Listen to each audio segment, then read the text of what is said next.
السلام علیکم۔ میں احمد خالد لایا عوام کا پاکستان خالد محمود کے ساتھ۔ آئیے کچھ بات کرتے ہیں۔ سر، یہ 3 دن میں 31 سال قید کا کیا مسئلہ ہے؟ کچھ وضاحت کریں گے؟ بسم اللہ الرحمن الرحیم۔ 3 دن میں 31 سال کی قید، یہ آپ کا بڑا عجیب موضوع ہے، جو آپ کی وجہ سے یہ عجیب و غریب موضوع نہیں ہے، بلکہ پاکستان کی عدالت ہے عالیہ کی وجہ سے۔ ایک آدمی کو 3 دن میں جیل میں بٹھا کر، قید و بند کے تشدد میں شکار آدمی کو بٹھا کر اس کے خلاف 14 کی اور سارا دن کی، بغیر کسی وسیلے کے، اور یہاں تک کہ ان کے گواہوں کو بھی آنے کا ٹائم عطا نہ فرمایا گیا اور ان کے خلاف فیصلے سنا دیے گئے۔ یہ 31 سال کی قید کسی تشدد کی نفسیات کا نتیجہ ہے، جو سیاسی برتری رکھنے والے لوگ کسی بھی حوالہ سے لوگوں پر مسلط کر دیتے ہیں۔ کون کہتا ہے ان کو، کس طرح کہتا ہے، یہ باتیں ہم اس لیے مشکل ہو جاتی ہیں کہنا کہ ایک تو ہمارے پاس اس کے ثبوت نہیں ہوتے، دوسرا اگر کوئی ایسی بات ثبوت کے ساتھ بھی کہہ دے تو اس کے خلاف جو تشدد ہوگا اس کو وہ بیچارہ کیسے برداشت کرے گا۔ اس کے بچے مار دیے جائیں گے، گھر جلا دیا جائے گا، وہ بے نام ہو کر اٹھا لیا جائے گا، نامعلوم افراد آ جائیں گے اور لاپتہ افراد کو پیدا کر جائے گا۔ اس طرح کا شرمناک تضاد کسی کے قانون میں، کسی کے آئین میں موجود نہیں ہوتا ہے۔ یہ پیدا کیا جاتا ہے۔ یہ بیسیکلی تشدد، عام طور پر یہ تشدد ہی کی علامات ہوتی ہیں، لیکن چونکہ بات کرنے والے میرے جیسے جو عام سے آدمی ہیں، جن کے وسائل نہیں ہیں، جن کی اطلاعات تک دسترس نہیں ہے، اور اگر ہوتی ہے تو خوف ہی مار دیتا ہے کہ کل کو میرے ساتھ کیا ہوگا، میں لاپتہ افراد میں شامل ہو جاؤں گا، کوئی نامعلوم افراد آئیں گے اور وہ میری زندگی ہی کو غائب فرما دیں گے، میرا نام ہی اس کائنات سے مٹ جائے گا۔ میرے سے مراد، میں سے مراد آپ بھی ہیں اور آپ ہی ہیں، اور سارے عوام اس دنیا کے بھی ہو سکتے ہیں۔ یہ دنیا کے بہت سے ممالک میں اس طرح کی تشدد کی لہریں اٹھتی ہیں اور اپنا اپنا کام دکھا کے غائب ہو جاتی ہیں۔ ان کا تدارک تو ہو جاتا ہے، مگر وہ ایک نیا عذاب مسلط کر جاتا ہے۔ میں یہ نہیں کہتا کہ تبدیلی نہیں ہونی چاہیے، تبدیلی ہونی چاہیے، اس کی قیمت بھی ادا کرنی چاہیے، لیکن بے حیائی تو نہیں ہونی چاہیے کہ کوئی اتنا تسلط کرے، کوئی اتنا تشدد کرے کہ کسی کو 3 دن میں 31 سال کی سزا دے دی جائے، اور 200 مقدمات میں سے ابھی تک 197 مقدمات اس کے سر پر موجود ہوں، کہ جب وہ ان مقدمات میں سے آزادی کسی طرح حاصل کر لے تو چوتھے میں دھر لیں اس کو، چوتھے کے بعد 5ویں میں 200 تک کی تو کم از کم اس کی لمٹ ہے۔ ایک زندگی تو کیا، کئی زندگیاں اس میں ختم اور تلف ہو سکتی ہیں۔ اس میں پہلا کیس تو تھا سائفر کا۔ سائفر ایک علامتی خط ہوتا ہے، کوڈ ہوتا ہے، جو بظاہر کوئی پڑھ نہیں سکتا، اس ملک کے سفارت خانوں کے خاص لوگ بھیجتے ہیں اور خاص لوگ ہی ان کو مطالعہ کرتے ہیں اور پتہ چلتا ہے کہ اس میں یہ سائفر جس کا ہے، یہ بات اس میں عمران خان نے ایک سائفر عوام کے سامنے پیش کر دیا تھا، اس کی کاپی بھی پتہ نہیں اصل کون لے گیا، کوئی آیا کوئی گیا، وہاں کوئی اکیلا عمران خان تو موجود نہیں تھا، اور اداروں کے لوگ بھی موجود تھے، ان اداروں کے بعد ایک حکومت بھی تشریف لائی، ان کے لوگ بھی موجود تھے۔ کسی نے نہیں پوچھا کہ اگر یہ عمران خان نے اصل نہیں چھپایا تو پھر کسی اور نے چھپایا ہو تو وہ کون ہو سکتا ہے، کسی نے یہ سوال نہیں، بس اس پہ تھوپ دیا ہے کہ وہ اس نے اصل جو ہے غائب کر دیا ہے۔ میں بات کرتا ہوں کہ سائفر کے موضوعات کیا تھے۔ موضوعات یہی تھے کہ پاکستان میں جو ہے عمران خان کی حکومت کو ختم کیا جائے۔ ہم پاکستان کی، امریکہ نے کہا کہ اس سائفر کے حوالے سے بات کریں، مدد کریں گے آپ، اس کا مطلب تھا ڈالر شالر دیں گے آپ کو، آپ کی حکومت لے کر آئیں گے، آپ اس کی اسمبلی ختم کریں، اس طرح کی بات ہے۔ وہ تو اس پاکستان کے متعلق رازداری رہ جاتی تو اچھا تھا، لیکن میں آپ سے یہ بات شیئر کرنا چاہتا ہوں کہ اگر رازداری نہیں بھی رہی سائفر کا اعلان کر دینے کے بعد، تو یہ ایسی کون سی قیامت کی بات تو پاکستان کے خلاف تھی، بات تو پاکستان کے خلاف ہونے کی وجہ سے ایسی تھی جس کے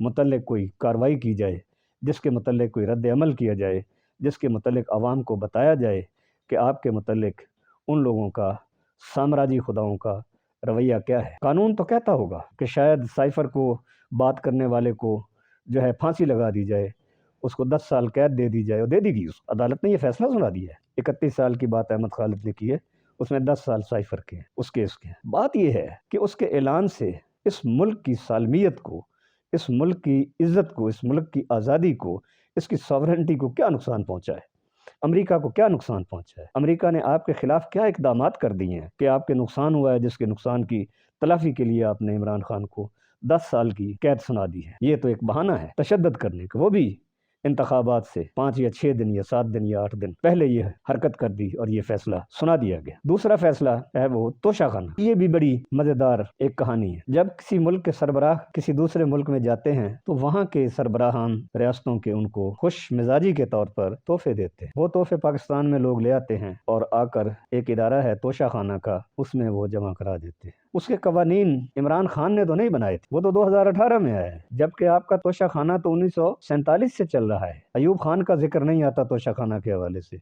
जुल्फ़कार अली भुट्टो का नाम नहीं आता तोशाखाना के हवाले से। के बाद कारोबार शुरू हो गया। PMLN के सरबराहान का नाम खास तौर से सबसे ज़्यादा आगे आता है, नवाज शरीफ साहब, मरियम नवाज का। और मरियम नवाज साहबा तो तोशाखाना से जो गिफ्ट लेती थीं वो तो इस हुकूमत के ओहदेदार भी ना थे, पब्लिक रिप्रेजेंटेटिव भी ना थे, वो भी ले जाती। आसिफ अली जरदारी साहब और उनके साथ और उनके बहुत से लोग होंगे, यूसुफ रजा गिलानी साहब और इसके अलावा उनके साथ बहुत सारे लोग होंगे, इस तरह जिनके मैं नाम अब नहीं याद कर सकता और बयान नहीं कर सकता। मैं ये नहीं कहता कि ये सिर्फ अकेले थे, मगर ये तो 1947 से कवानीन बना दिए गए थे। उसके बाद अपने हक में आप लोगों ने उसको बना दिए, जो उसके बाद हुकूमतें तशरीफ लाईं, जिनको मैं कहता हूँ कि जमहूरियतें नहीं हैं बल्कि ये डायनेस्टिक डेमोक्रेसीज हैं। इनको कहा जा सकता मैं कहता हूँ, बड़े वसूख से एलानिया कहता हूँ कि ये ख़ानदानी जमहूरियतें हैं। बल्कि जमहूरियतें नहीं वो जो लंगड़ी लूली होती हैं, किसी की आँख नहीं है, किसी का हाथ नहीं है, किसी का पाँव नहीं है, किसी का दिमाग वाला सर ही नहीं है, उस तरह की जमहूरियत इन लोगों ने बना दी। जमहूरियत तो इंसानों के हकूक़ की मुहाफ़िज़, एक मुक़द्दस निज़ाम होता है इंसानों की आज़ादी का, तसल्लुत से निजात का और इंसानों की हुर्मत का, इंसानियत के एहतराम का। कहाँ है वो इस चीज़ का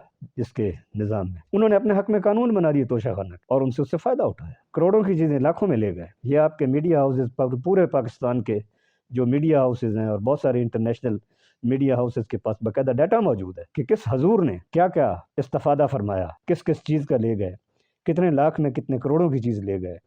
एक एक आदमी का एक एक चीज़ मौजूद है। उनको तो किसी ने नहीं पूछा। इमरान खान को जो है और बुशरा बीबी को धर लिया गया कि जनाब आपने तोशाखाना से ये चीज़ें आपने ली। 1947 से 2018 तक जो काम होता रहा वो इनाम था, और जो 2018 के बाद बुशरा बीबी के नाम से और इमरान खान के नाम से हुआ वो कोई जुर्म था। इस तरह का तजाद अवाम में नफाक पैदा करता है, उनके शऊर में नफरत पैदा करता है कि ये क्या लोग हैं जो एक ही मौजू पर 1947 से 2018 तक के काम पे इस्तिस्ना देते हैं और उसी बात पर 2018 से 3.5 बरस के वक्त में कुछ हुआ है तो उसको जो वो कर दिया गया। इस पर इल्ज़ाम ये है कि ऐलान नहीं किया गया। ऐलान से मुराद ये डिक्लेयर नहीं किया गया। डिक्लेयर करने का मकसद ये होता है कि जब इनकम टैक्स के कागजात जमा कराए जाते हैं तो बताया जाता है कि मैंने ये चीज़ ख़रीदी है, ये इसके कितने पैसे थे, मैंने ये पैसे अदा कर दिए हैं, ये मेरे पास पहले इतने थे। इस तरह ये इसको रिकन्सिलिएशन कहते हैं और वो करके बना के दिया जाए। बुशरा बीबी और इमरान खान ने ये नहीं किया होगा या गलत कर दिया होगा, मैं नहीं जानता, लेकिन कहा यही जाता है कि ये उन्होंने डिक्लेरेशन में कोई उनकी गलती है या नहीं हुआ या कुछ ऐसी बात। भाई नहीं भी हुआ है तो उन्होंने पैसा तो उसका अदा कर दिया है। 1947 से लेकर 2018 तक तो जो कीमत दी जाती थी उसकी बजाय इमरान खान ने उसकी मौजूदा तोहफ़ों की कीमत पहले के निज़ाम के हिसाब से बनती थी उससे 2 गुना कर दी, अदा कर दी। ये उससे ज़रूर हुआ कि उसने डिक्लेयर नहीं किया। अब डिक्लेयर ना करने से क्या ये नुकसान होता है कि टैक्स ज़ाया हुआ हो? टैक्स तो ज़ाया नहीं हुआ, वो तो उसने अदा कर दिया। तो ये तो गलती थी, ये ख़ता थी। तो ये टेक्निकल चीज़ें होती हैं, जैसे मैंने पहले भी कहा है कि टेक्निकल बुनियादों पर इस एंगल से देखें, इस एंगल से नहीं हुआ, वो फ़लाँ बात थी, 10 मिनट में कहना था, 11 मिनट हो गए थे, इसका टाइम एक्सपायर हो गया था। ये टेक्निकलिटीज़ होती, और ये दूसरों को फांसने के लिए होती हैं, उनको पकड़ने के लिए और उनको जाल में फंसाने के लिए होते हैं, हिसार में लाने के लिए होती है। वो कर लिया। उनको जो है वो 14-14 साल कैद सज़ा सुना दी, जबकि उन्होंने डिक्लेरेशन ना देने की या उसमें गलती करने की इर्तिकाब किया है। उसको टेक्निकल बुनियादों पे वो करके किसी ने नहीं सोचा कि जब अदालतें इस तरह के फैसले देंगी तो अवाम उस पर क्या रद्द-ए-अमल। एक मुल्क कल वज़ीर आज़म रहा है, उसी तोशाखाने से उसने चीज़ें ली हैं जहाँ से 1947 से लोग ले रहे हैं और बेशुमार ले रहे हैं। 3-3 दफ़ा वज़ीर आज़म बनकर ले रहे हैं, कई मरतबा सदर बनकर ले रहे हैं। रंगारंग के लोग आ रहे हैं और वो अपनी अपनी हैसियत के मुताबिक जिसको जो जी चाहता है उठा लेते हैं, जिस कीमत पर चाहता है उठा लेते हैं। वो तोशाखाने के क्लर्क कीमत ही कम लिख देते हैं, फिर क्या करेंगे आप? उसी कम कीमत कह दिया जाता है उनको कि कीमतें कम करें, फलां वज़ीर आज़म साहब ने या सदर साहब ने या किसी और ने वो तोहफे ख़रीद करने हैं, कीमतें कम। वो लिख देते हैं उसके ऊपर, वो हरफ आखिर होता है। इन चीज़ों की तरफ किसी ने गौर नहीं किया है और उसको 14 साल की कैद सुना दी। एक कायद है वो, अगर वो कायद नहीं है तो इस मुल्क का वजीर आज़म रहा है, अगर वजीर आज़म नहीं रहा तो वो इस मुल्क का खैर ख्वाह है। उसने खैर ख्वाही के मंसूबे बनाए हैं जो किसी और ने नहीं बनाए। आसिफ जरदारी और नवाज शरीफ साहब जितने भी बड़े सियासतदान हैं वो अपने मुल्क में इलाज करवाने की सलाहियत तो नहीं रखते, इसलिए कि उन्होंने वो अस्पताल बनाए ही नहीं। इमरान खान आज तक किसी हवाला से किसी बाहर के मुल्क में इलाज कराने की गर्ज से नहीं गया है। उसका आज़ाद है कि उसने शौकत खानम जैसे इदारे, शानदार स्टेट ऑफ द आर्ट इदारे बनाए, उसके मतलब लाख बुराई बयान कर ले कि आप आवाम के दिल से उसकी ये खूबसूरती मिटा सकते हैं, उसकी ये नेकी मिटा सकते हैं। उसने यूनिवर्सिटी दी है पाकिस्तान को, नमल यूनिवर्सिटी दी है। वो अपने मुल्क में ऐसे इदारे बनाना चाहता है कि जहाँ पर वो खुद अपना इलाज करा सके। वो नहीं चाहता कि रहें आप पाकिस्तान में, इलाज आप जाके लंदन में कराएं, इलाज आप जाके अमेरिका में कराएं। ओ भाई, इधर अस्पताल बनने दो, अपना इलाज भी कराओ, आवाम को भी करने दो। आपने उनको महरूम कर दिया और अपने इलाज के लिए आपके पास नाजायज़ दौलत की एक मंडी लगी हुई है, बैंकों से बड़ी, फाइनेंशियल इंस्टीट्यूशन से बड़ी। वो जो है उसमें से आप करते हैं, उसमें मौज मेला भी हो जाता है, बीमारी भी कोई नहीं होती, कोई बहाना भी पूरा हो जाता है, कोई अदालत का बहाना, कोई कानून से खिलाफ वर्जी का बहाना। तो इस तरह ये बातें अवाम के जहन में आती हैं। साहिबान इक़्तिदार, इदारों के सरबराहान, अदालत है आलिया के मुअज़्ज़िज़ जजेस कराम, ये बात कभी ना भूलें कि आप भी अवाम हैं और आप ही फैसला करने वाले हैं। और ऐसी बात करें जो आपकी बात लोगों को पसंद आए, लोगों के दिलों में घर कर जाए, लोग आपकी इज्जत और एहतराम करें। आप मौलवी तमीज़ुद्दीन बन जाएं। इसके अलावा नहीं बनेंगे तो फिर जस्टिस मुनीरुद्दीन बन जाएंगे, मुनीर अहमद या मुनीरुद्दीन, जो भी उनका नाम। वो वाक़या पढ़ के देखें, वो सानहा पढ़ के देखें कि मौलवी तमीज़ुद्दीन को, जो स्पीकर था असेंबली, किस तरह बेइज्जत किया गया, किस तरह की ज़बान उसको, तकरीरें निकालें उस दौर की, धमकियाँ दी गई। वो बैठे हुए पाकिस्तान में है, असेंबली पाकिस्तान की है, मेंबर पाकिस्तान के हैं, धमकियाँ अमेरिका की मौलवी तमीज़ुद्दीन को दे रहे हैं। ये इस तरह की आज़ादी अगर आप समझते हैं कि आज़ादी है तो ये मुल्क की तो आज़ादी नहीं है, ये आवाम की आज़ादी तो नहीं है, ये तो अशराफिया के मफाद परस्तों की आज़ादी है जो आपने हासिल की। तीसरा वाक़या 7 साल की कैद का, उसको इमरान खान और बुशरा बीबी को 7 साल की कैद, 7 साल की कैद हुई है और 5-5 लाख रुपए का जुर्माना। निकाह के मतलब इद्दत में निकाह कर लेने के टेक्निकल ग्राउंड्स पे उनको ये सज़ा दी हुई है। बज़ाहिर इस तरह का कोई जुर्म साबित नहीं होता, ख़ता और गलती का इम्कान हो सकता है जो किसी के नुकसान का बायस नहीं है, तो उनको रियायत दे दें ताकि एक और जुर्म को, एक और अमल जो जुर्म नहीं था उसको जुर्म ना बनने दें। जुराइम बनाकर आप लोगों को अपने कैंप से बाहर ना निकालें, अपनी यकजहती और अपने इत्तफाक को और अपने कंप्रोमाइज़ को ख़राब ना करें, अपने शामियाने को बड़ा कर दें, लचक पैदा करें, वसत पैदा करें, फयाजी करें, जनरसिटी करें। लीगल जनरसिटी कहा जाता है इसको। जनरस होती हैं आला अदालतें। अवाम के हकूक़ के लिए कवानीन की तशरीह अवाम के हक़ में करने की कोशिश की जाती। अगर कवानीन किसी हतमी हुर्मत के काबिल होते तो फिर उनकी तशरीह की ज़रूरत ही नहीं थी। कहा जाता फलां की आंखें निकाल दो तो आंखें निकाल दी जाती। क्यों बहस की जाती है, क्यों जिरा की जाती है, क्यों तशरीह की जाती है, क्यों अदालतों में इतना अरसा तक उसका प्रोसेस चलता है और फिर फैसले की भी अपील हो सकती है। ये सब करने के बावजूद आप ये समझने से क्यों कासिर हैं कि इनको भी ये बेनिफिट मिलना चाहिए। ये तशद्दुद है इलेक्शन से चंद रोज पहले, ताकि उसके अवाम और ज्यादा खौफजदा हो जाए। उसको वोट देने वाले बल्ले के उस पर नहीं दे सकेंगे, उन्होंने कोई अब अपने और तरह के उनको निशानात मिल गए होंगे, उस पर दे रहे होंगे, लेकिन उसके खिलाफ भी तशद्दुद जारी है। मैं बता देता हूँ आपके सरकारी इदारों के मुलाजमीन पे ये सख्त तरीन तशद्दुद हो रहा है कि हमें वोट दो।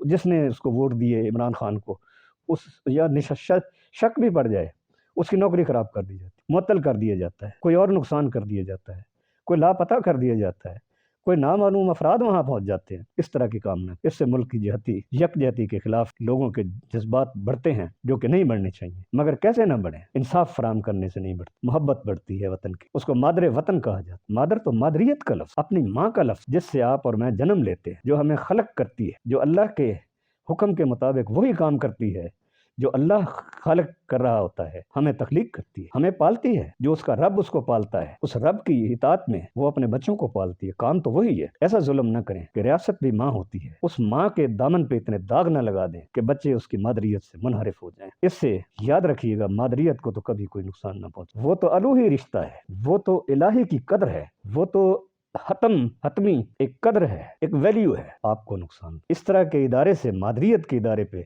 जुल्म कर लेना, उसके घरों में झांक कर जरा सी तफसीलात बयान करना, वो यूं बैठी थी, वो यूं आ गई, फलां ने आया, उसने ये किया। भाई आप इतने बरस से 2018 से लेकर 2024 तक क्या कर रहे थे? पहले तो आपने ये बात नहीं कही कि उन्होंने क्या गलतियां की थी। इसका तो जरा हिसाब दे दो अदालत को। ऐ मेरी अजीज अदालत, ऐ मेरी मोहतरम अदालत, یہ سوال آپ ان سے ضرور پوچھیں، اگر یہ جرم تھا تو اس کے خلاف آپ نے آواز کیوں نہ اٹھائی؟ آپ آج ہمارے پاس آئے ہیں، لیکن اس سے تو یہ ساری باتیں جو آپ نے پوچھی ہیں کہ 3 دن میں 31 سالہ قید، یہ تشدد کی علامت ہے۔ جو میں کہتا رہتا ہوں کہ پیپلز پارٹی کے خلاف ضیاء الحق کے دور میں جو تشدد ہوا تھا وہ بہت خوفناک تھا، اور جو تشدد اب ہو رہا ہے یہ اس ضیاء الحق کے تشدد سے بھی بہت زیادہ خوفناک اور بہت بڑا اور بہت زیادہ عذابناک ہے۔ خدا حافظ۔